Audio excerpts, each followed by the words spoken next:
बोलिए काशी विश्वनाथ महादेव की जय, गंगा मैया की जय, जगत गुरु शंकर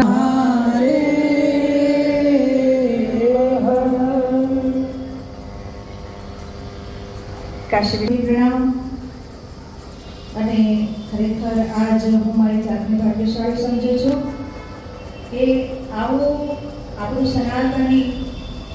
સનાતન ધર્મ બિરાજમાન है.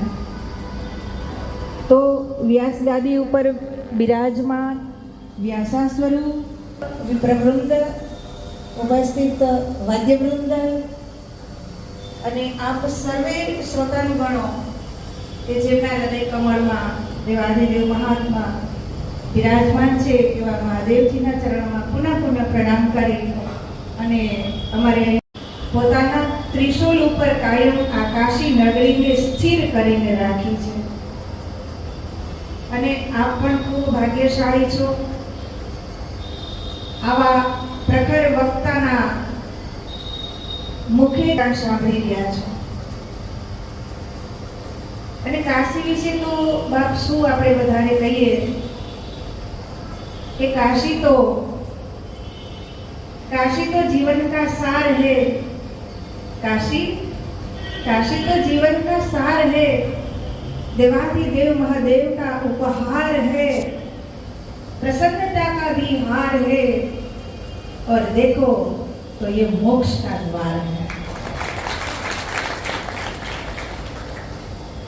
तो काशी नगरी ની અંદર ઉપસ્થિત થઈ અને આપ જ્યારે સુંદર મજાના મહાશિવ પુરાણ જ્યારે શ્રવણ કરી રહ્યા છો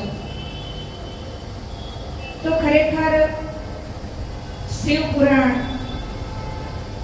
નો દેવ એટલે મહાદેવ અને એ જ એક નામ શિવ, અને શિવનો અર્થ થાય છે હંમેશા કલ્યાણ. તો હંમેશા કલ્યાણ જેવી ભાવના છે.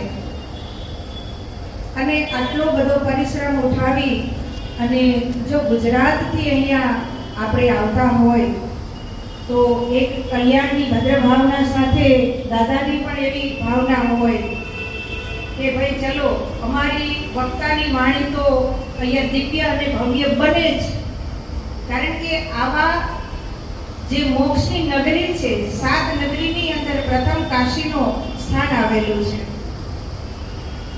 તો આ કાશી નગરીની અંદર વાણી દિવ્ય અને ભવ્ય તો વક્તાની બને જ છે, પણ અહીંયા મારા મત મુજબ નહીં પણ શાસ્ત્ર, સનાતન શાસ્ત્રની અંદર કહેવાયેલું છે કે અહીંયા આવા સ્થળ ઉપર બેસી અને કથા સાંભળવી એની મારા બાપ એક ને પણ 71 પેઢી થઈ નથી.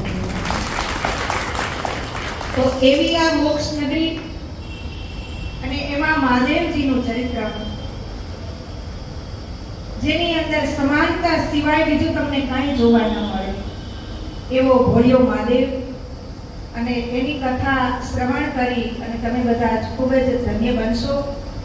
અને ખાસ આમ તો સૂચન આપવા નથી માંગતી, પણ માથે ભગવો છે એટલે સાધુતાની દ્રષ્ટિએ, કારણ કે આધ્યાત્મિક માર્ગે જ્યારે તમે આગળ વધ્યા છો અને આવા પવિત્ર નગરીની અંદર જ્યારે બિરાજમાન છો તો એટલું કહીશ કે જ્યાં સુધી આપણે મહાશિવપુરાણના સાનિધ્યમાં હોય ત્યાં સુધી ઘરની તમામ ચિંતા છોડી અને શ્રવણ કરવું, ખાસ કરી નિંદાનો ત્યાગ કરવો, અને થોડું ઘણું કદાચ કષ્ટ પડ્યું હોય તો એને 7 દિવસ કે 9 દિવસ જે હોય એ પ્રમાણે થોડું સહન કરી લેવું જોઈએ.